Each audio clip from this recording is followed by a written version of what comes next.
Good morning. Happy Wednesday to everybody. I'm hoping you are getting your day off on a good note. So I've been at the office since about 6:30, 7 o'clock. I've been preparing because I have a listing appointment. I have some appointments today, and it's just going to be another busy day. We're negotiating contracts. Anyway, it just wanted to come on and share with you some thoughts of mine on the current market, on the listing strategies, on what I'm going to recommend for sellers to do. We have a listing appointment. My business partner Ricardo and myself are going to be going to San Bernardino.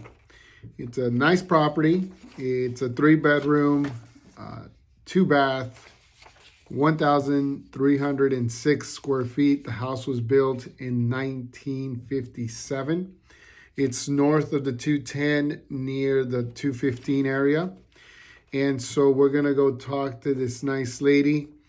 Looking at the comparables, the values are still strong. I mean, it's almost $500,000. It's not going to get $500,000, but it's almost $500,000.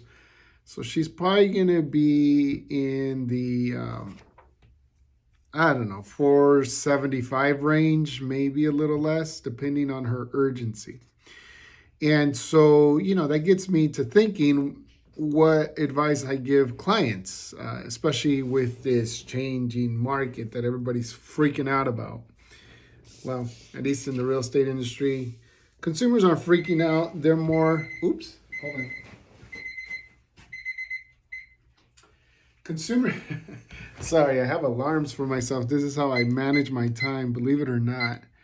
I consider myself a decent time manager, but if I don't have a clock timing myself so I don't forget things, I'll forget things. I have a phone call, a conference call.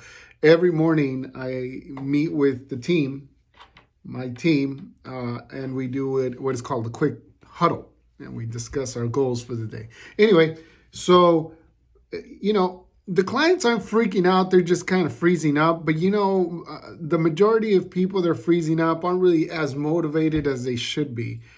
There are hundreds and hundreds of people buying and selling houses as we speak today, Wednesday, July 13th. People are buying and selling houses like there's no tomorrow. People want to live in fear and listen to the news. For the record, don't listen to the news. I don't listen to the news. I don't know what's going on.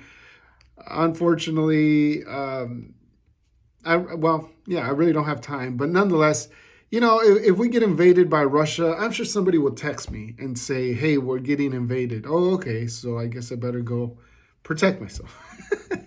I don't listen to the news. I don't believe in listening to the news. You shouldn't listen to the news. Let me give you a piece of advice.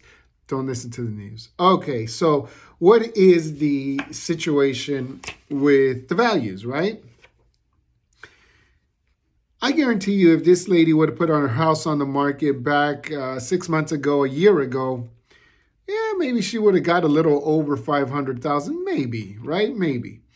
And it's not going to happen right now. The values aren't there. The reason is the interest rates are higher, less buyers in the field.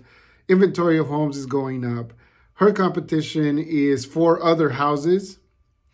There is a lot of activity in her area. Within the last 60 days, there's been 1, 2, 3, 4, 5, 6, 7 homes sold.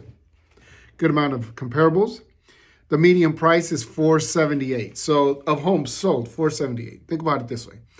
Of homes that sold that are very similar to her house, the median price is about $478. So the question I'm going to have for her is, what's her motivation? How fast does she need to move? If she says to me, well, I need to be in Arizona by, end of July, I'm going to, guess what I'm going to tell her? Then we got to price it, I don't know, $430, $440. If she says, I'm in no hurry, I want absolute top dollar, we'll price it as close to $479 as possible, or $478 as possible. But obviously, I would recommend a little lower.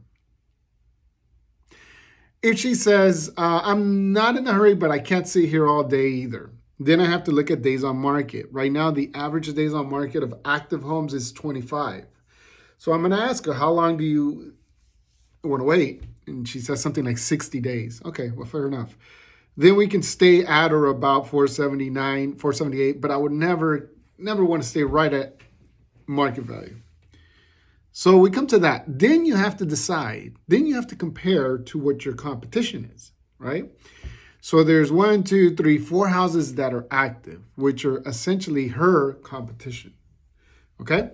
And so when we look at the numbers and decide on the numbers, then we got to go apples for apples. Well, if we price your house at 478, where does that put us as it relates to the competition? Well, that puts us in the middle of the pack. Is that a good thing or a bad thing? I don't know. I got to discuss it with her. Haven't seen the house either. So we need to now compare it and then come up with a price entry point. So for any of you guys that have been to my trainings, this means I had to jump off in less than 2 minutes. Anybody that has been to my training, specifically the pricing bootcamp, know that what I'm talking about is the price entry point, right? What I talked about the sales is the price of the home.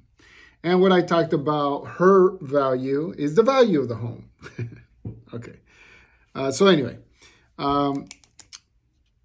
yeah, interesting market. Home sell. If you're thinking of selling, sell. I can get, if she really wants to, I can get this home sold. And I'm not going to short sell it. I'm not going to discount it. I'm not going to sell it for 90%, 50% on the dollar or, discount. No, we're going to get her market value or as close to it. We'll get this house sold. If she wanted to sell it by the end of this week, it's all about the pricing, but we have to come up with a strategy.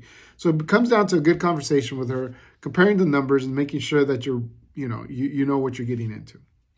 I got to jump on a phone call. So I hope this was helpful. If you're thinking of buying or selling, don't hesitate. If you ever have any questions, reach out to me and let me know. I'd love to chat with you. All right. Have a great Wednesday, guys. Talk to you soon.